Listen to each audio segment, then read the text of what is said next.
Hi there, everyone. This is Helenique Argeru, and I am the Peak Performance Trainer presenting to you the Psychology of Business webinar. This is part of the UP series, UP standing for Ultimate Peak Performance.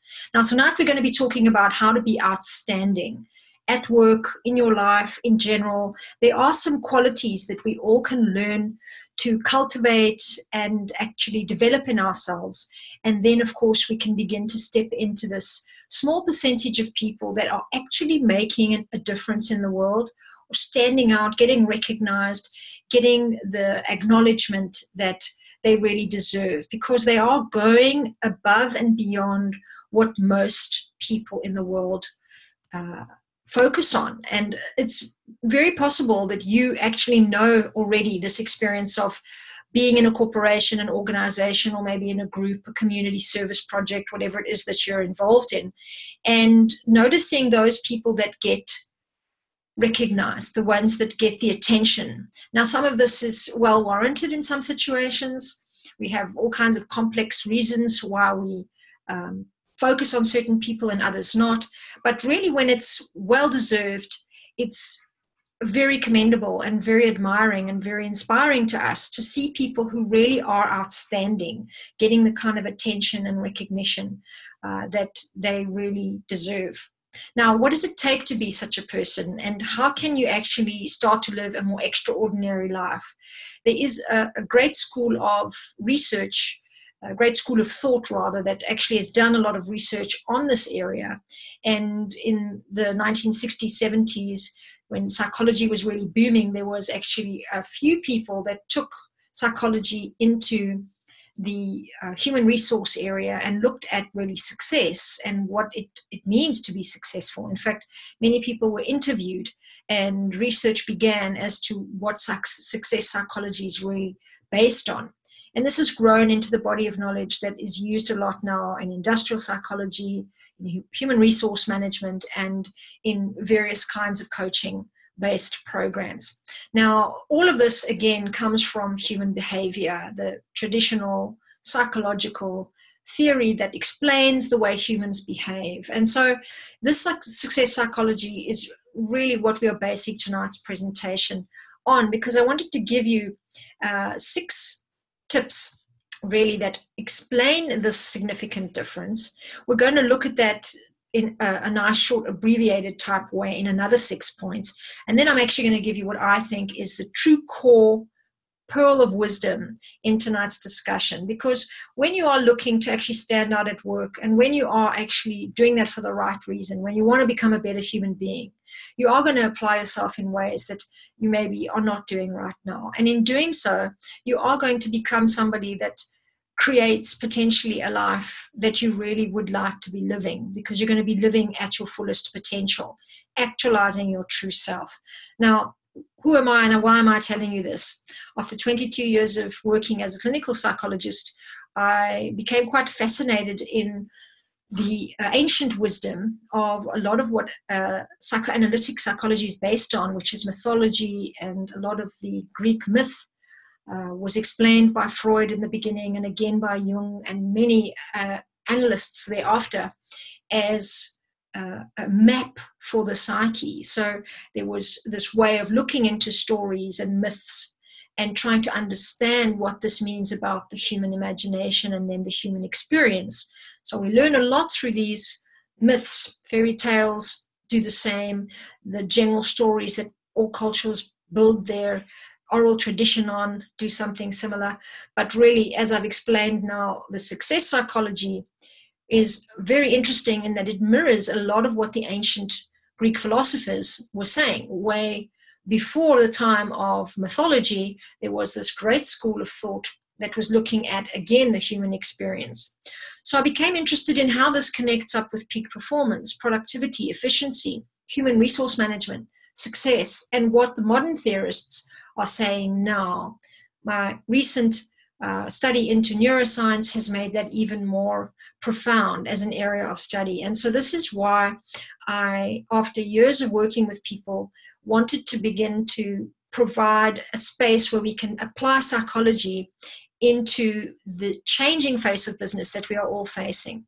We are on the planet now with a really serious need to see great leadership around us. And so these trainings are really around talking about that and procuring that together, working together to begin to build this powerful vision of what's possible as a leader, as a professional, as a manager, as a visionary for your organization, and then also as an exemplary leader for the world. So how do you step into this magnificent role as someone who can be outstanding? How do you actually begin to make a difference and to stand out at work? Well, Jim Rohn, one of these success psychologists I was telling you about, gives a really interesting set of 6 variables.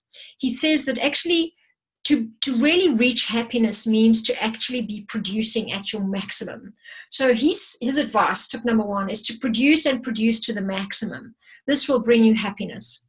There's, in fact, a really powerful way that his second point connects in with, as I was saying, ancient wisdom from many different cultural traditions, which talk a lot about honoring your ancestors.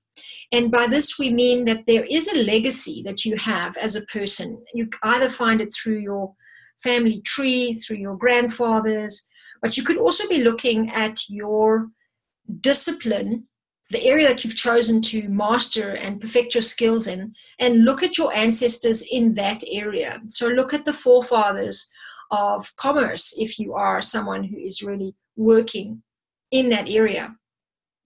Look at the people that have been really instrumental and great leaders in the area of engineering. If you are an engineer, if you're a medical doctor, look at those who have actually inspired the world into, great medicine practices, and begin to understand that connecting with this teaching and these teachers is a very important way to fire your soul. So I really believe in continued learning and development, in mentorship and personal growth as ways of keeping oneself robust and continuously expanding in life.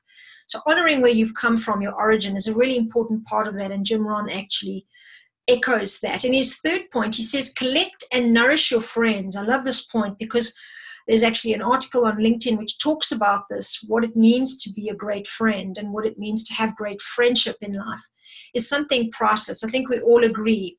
But really, people that accept you for who you are priceless and are irreplaceable. And if you can cultivate these kinds of friendships in life, you will begin to have an outstanding way of remembering your worth and value, and actually having great relationships in life that support you are a way for you to also be called into much higher levels of achievement and capabilities. So choose friends that are going to stand by you, that actually hold you accountable, that tell you the truth, people that really provide you with an opportunity to see yourself in what is possible for yourself, as opposed to people that support you or collude with you or hang out in these lesser or weaker aspects of you, people that support maybe your laziness or your struggles or your suffering too much. Try to nourish the friends that really accept all of you, but also inspire you to be the best that you can be. Another area that we need to develop is to study, practice, and teach whatever it is that we feel is deep meaning for us. The more you can do this, the more you will be reactivated, like a computer that gets rebooted when you've put in a new hard drive. The same is true whenever you are actually boosting up your sense of meaning, explaining it to younger people in your field, what it really means to do good business practice, being a teacher, a lecturer, helping entrepreneurs, being an instrument that can actually pass on the wisdom and the learning, the experience that you have, is one of the most powerful ways for you to develop your skill as a leader and your expertise, and helping it to become a really powerful way for others to apply knowledge through your experience and learn through your wisdom. There is an inner circle that we all have in our lives that nourishes us and supports us if we take care of it. Now, often very successful people in the areas of business and in professional development might find it hard to sustain really deep and long, meaningful relationships. Sometimes it's possible that we put our eye too much on the ball and we forget about home base. And this is really an important one to notice, that in order to really succeed in life and to live extraordinarily, we do have to find the way to balance our professional drive and ambition with our personal lives. So enrich your lifestyle bond that you have with other people. Make sure that you are acknowledging the sensitivity, the delicacy, the subtlety of your relationships in your personal life, and that you are actually nourishing this inner circle of family and friends. Be aware when you start neglecting that, and try to rectify it as soon as possible. Number 6 is my favorite. Number 6 is about taking care of the details. All too often in life, we become very swept up by the big projects, the big results, the big failures, or the big challenges that we are facing. And sometimes life is lived through the detail. And when you manage to take care of that, when you manage to really send that personal note on an email to someone that's really supported and helped you in a specific way, and thank them, this is taking care of the detail that actually, again, reinforces these inner circle relationships and helps also to support you to really remember that the macrocosm is just another version of the microcosm. So if you can take care of this, you are also really supporting your life to go into an unlimited, boundless level of possibility. Now, let's look at these 6 points that I think are also really worth noting, but they are much more succinct. They give food for thought, and they provide us with a really interesting way to think about the 6 that we've already established as extraordinary living characteristics as a summation and perhaps even a little added 6-point project. So when you are really looking to stand out at work per se, it's quite important to know that you are at all times competing with your colleagues, whether you like this or not. And in order to succeed in life, we really need to be able to learn the skill of competition without sacrificing the power of collaboration. So it really means that we need to find the ways to do both. And in order to do that, it's really important to know these 6 points can help you to stand out at work and to be someone that has the maturity and the character to be able to compete and collaborate. This is really the best and most honest way to be having successful interpersonal relationships and interrelational dynamics at work. So number 1 is to be first with a purpose. Lots of employees, managers, business owners are arriving at work with all kinds of stuff going on. If you really want to stand out at work, you need to be the one who is clear of what your purpose is and what your direction is every day that you are there. So this is a really good way for you to stand out at work, is to be clear and really effective, and clear and effective in your purpose. What are you there for? What are you doing? What is your real ambition and mission? The second thing is to really stand out at work for whatever is specifically true for you, whatever the deep meaning is for you and the unique skill set that you bring, to be clear about that and to know that there is a specific contribution that you make. The more conscious you are of that, the more others will be, and the more you can stand out for it. There is also a tendency for us to value people that are passionate about something. And so for this point, you will be noted for this unique area of passion and contribution that you make. But also if you have a side project, something that you're really interested in, something that gives you deeper meaning, make sure that you also include this into your professional life and not keep it too marginalized, so that people know something more about you and more about your real devotion to things in your life or something in your life, a side project that you might have. Next one is to put your muscle where your mouth is. So what do we mean? It's really important that you are prepared to back up what you say. In psychology, we have great respect for the word power, and we talk about truth, and we use these abstract concepts to really talk about the part of us that is able to be honest with ourselves. And this means that we don't benefit much in life when we shoot our mouths off and we're not really prepared to put action behind that. So you'll see a lot of new slogans are starting to say, stop dreaming and start doing. This is a very good example of abbreviating this concept. But putting your muscle where your mouth is, I'm sure you've all heard it many times and said it many times, but it's a really profound way to know that you need to be aligned as a person that is going to stand out and be outstanding in life.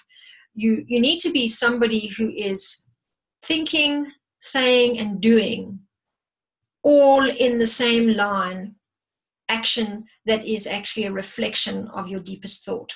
The minute you are saying things and not following through, or the minute you are thinking things and never getting to actually do them, you lose a lot of respect and a lot of power, and you are not really aligned anymore with your truth. So what you think, what you say, what you feel, what you do are all just all over the place. And this tends to let people know that you are not necessarily all together, and they lose respect for that. So really important to work on that, to be able to put down your action behind what you're thinking, behind what you're saying. So if you have someone at work that you think you need to criticize, or you're not happy with their performance, it really is of no value until you have something to contribute that can adjust or improve the situation in a positive way. Then we need to remember that we are people behind the masks that we wear in society. And the more you can actually crack that mask and be a respectable human being and be outstanding in what you are achieving, the more reliable your results will be in life.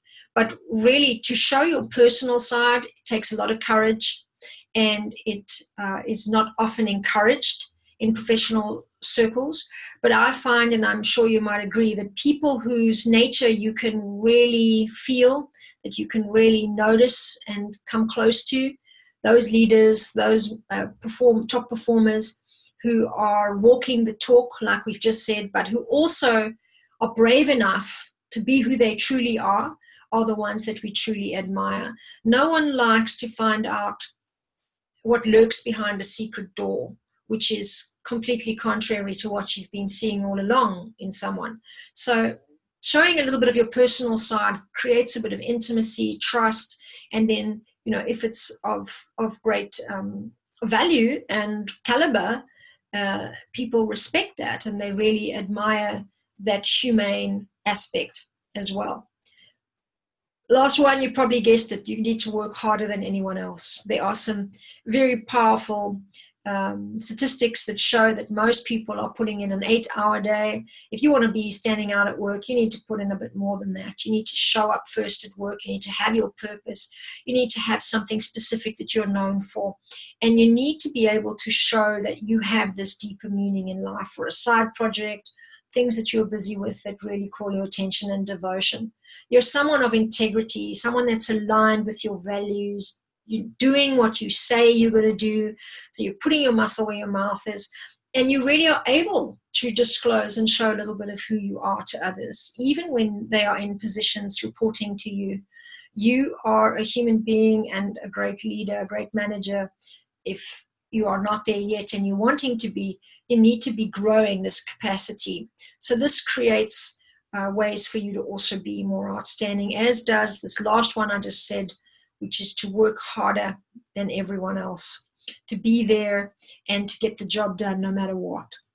Now we come to the real core of tonight's discussion and the powerful training we had on toxic bosses and toxic boss behavior. was quite a deep dive into the narcissistic personality disorder, the potential dynamic between a kind of narcissistic trait or character, or maybe even full-blown ego that could be really a pathological personality disorder, and its attraction and or magnetism to a type of personality that is what I called, or what I was calling, the victim or the empath in that scenario. And the empath is someone who empathically feels the pain of the other and who has inside of them some need to please an authority figure or a dominating person with some kind of superior status. And there's very specific reasons for that. You can watch some of those videos if you have access to them. But really the interesting dilemma in this toxic boss syndrome is that sometimes we cannot actually remove ourselves from situations like that. So if you do have a toxic boss, or you have had one, and or if you yourself might be one, this core pearl of wisdom is going to be very interesting for you. First of all, let me say that there was a very interesting piece of research done, which was investigating the actual assessments that people give their bosses. What do people label as a bad boss? Yeah. And very interesting to see in the United States, 60% of their workers actually describe their boss as self-oriented, meaning someone who is very self-focused. And this is where the toxic boss bad behavior training was headed towards, looking at the self-orientation that someone in a position of power might have. Interestingly enough, 49% of people regard their bosses as stubborn. That's the word they would use. Others label their bosses over-demanding, 43% actually. And 41% are calling their bosses impulsive, and another 39% interruptive. These are just labels for now, but we're heading somewhere here to this pearl of wisdom for tonight's training. The study actually found that 64% of managers admit that they need work on their management skills. And this is quite an interesting statistic, because what's even more interesting about it is the fact that bosses are not surprised by this. And I must say, when I was reading through the research, I was myself surprised by that 64%, that's, way up there. That's well past half of people in positions of power managing others in a random USA sample study admit that they need to work on their management skills, which means that they themselves recognize that they are not fully equipped to hold that kind of power and to do it in a respectable way, to do it in a responsible way, let's say. Not much detail here, but I'm reading between the lines to say that, yes, they recognize their people skills are not up to scratch. Bosses are not surprised by that. But here's the interesting fact. When people are actually asked, when these specific people are asked about what they think they should be focused on in their personal development or in their skill-based training, most of these managers actually say that they need to bring in the numbers. That's what they should be focusing on. When in fact, they have been fired or dismissed from work for poor people skills. Now, for someone like me who's not had years and years of experience working for a boss in a corporation, running a private practice for many years and working in schooling systems and in fact in many businesses as a trainer, I can say that I haven't been privy to what it's like to work under a boss for a consecutive amount of time. So I can only imagine, and I can definitely share with you the real experiences that people have when working in corporations and organizations under people that don't have a really good set of people skills. They are severely stressed. They do not produce very good results. They have maybe an anxiety. They don't sleep very well. They're quite unfocused and unclear about what their real motivation and inspiration is for the work that they're doing. And sometimes they might just become outright complainers about work. In other words, they are not really enjoying themselves at work. And this often has to do with how they're being treated. The workload is one thing, but the interpersonal relationships are another. And in the most part, I can say very seldomly do I hear people sharing with me a work experience where they really feel inspired and they admire the manager or the boss that they work for. And it's a very interesting fact. Why is that so? Normally people that are ahead of us can actually be people that are great inspiration for us, people that are experts, masterful in what they've accomplished. But the minute they don't actually deal well with us as people, when they are actually only focused on results, and when they are somewhat split, I would say, is a good word to use without getting too psychological, about who the person is and the work that the person produces, there can be very good results at work, but the motivation and the sense of meaning that people have in work is way lower. And so the bigger question comes, is it not possible to be a great leader and to be able to provide an inspiring place for people to work in and to be a great mentor and supervisor to someone's career path if you are a manager? And I would definitely answer yes, and that's what a lot of these webinars are about. So really, the one place then to truly stand out at work, how to be truly outstanding, the number one pearl of wisdom, the true secret here is to actually learn to deal very well with people. Now, the toxic boss, bad behavior training led us down this pathway, and we looked at 8 types of toxic bosses.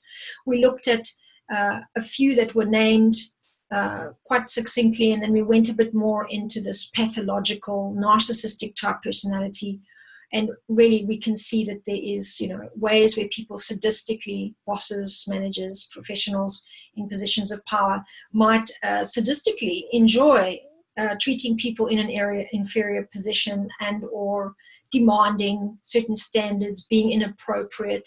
There might be tyrants, they might micromanage, or they might be very robotic data type pushers, and really managing the people that they have working under them in less than successful ways. There's also incompetence as another type of toxic boss behavior, and we spoke also about the visionary creative type who's not very focused. So all of these are quite understandable areas where skills are missing with regards to being able to truly lead in an inspiring way.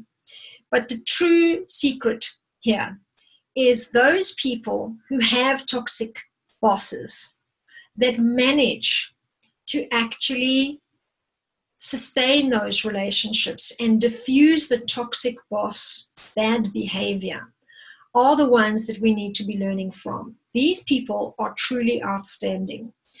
And the greatest gift that they actually have is that in times of stress, they can remain calm and in control.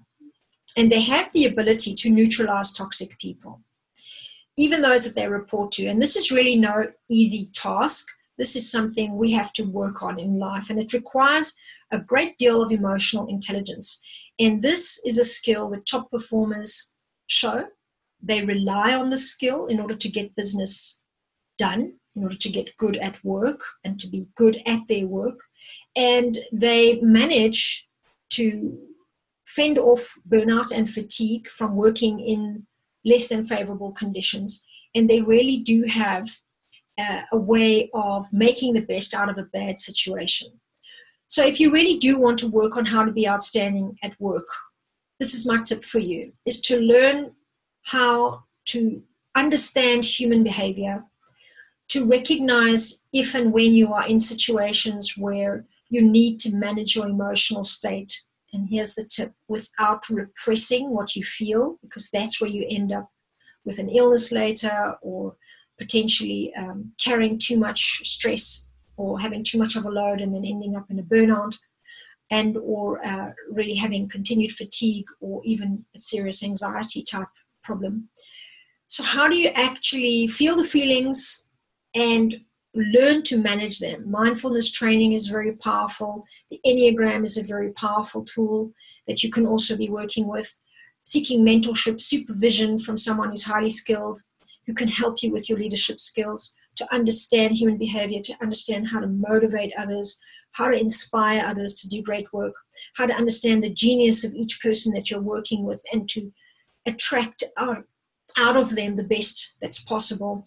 This is really what you need to be focused on, because really every single person gets a certain hand dealt to them. We all have circumstances and situations, and sometimes we can't leave a bad situation or a bad boss. So we have to find a way to understand how to deal with situations. And those of us that are truly outstanding are the ones that really know how to work with the hand that they've got dealt. And to know that when you have a less than favorable situation at work, a complaining client, complaining boss, or you have too much stress, too much going on, you really need to be able to neutralize this storm around you and find a way to become the eye of the storm, the calm, controlled, collected person who can manage the difficulties in the most favorable way without becoming undiplomatic, without going out of integrity, and without resulting in unethical behavior. So this is really the outstanding person in all of us. We have this capacity. We need to work on it, however. We need to develop it, grow it in our lives. And then it's highly possible that we too might become inspiring leaders for our times, true pioneers, luminaries, people with extraordinary people skills, and people who can really help people not to be afraid of themselves, to actually be courageous, to expect from themselves more, and to work into their highest potential. Thank you so much for watching, and I'll be very happy to share with you the next training session coming up next week. And in March, stand by. We really are looking at the area of flow, one of my favorite subjects. It's a hot subject in neuroscience now, and I'll be sharing with you some interesting personal experience of flow and what it really means for you and your business. Thanks so much for watching. Have a wonderful evening. Bye-bye.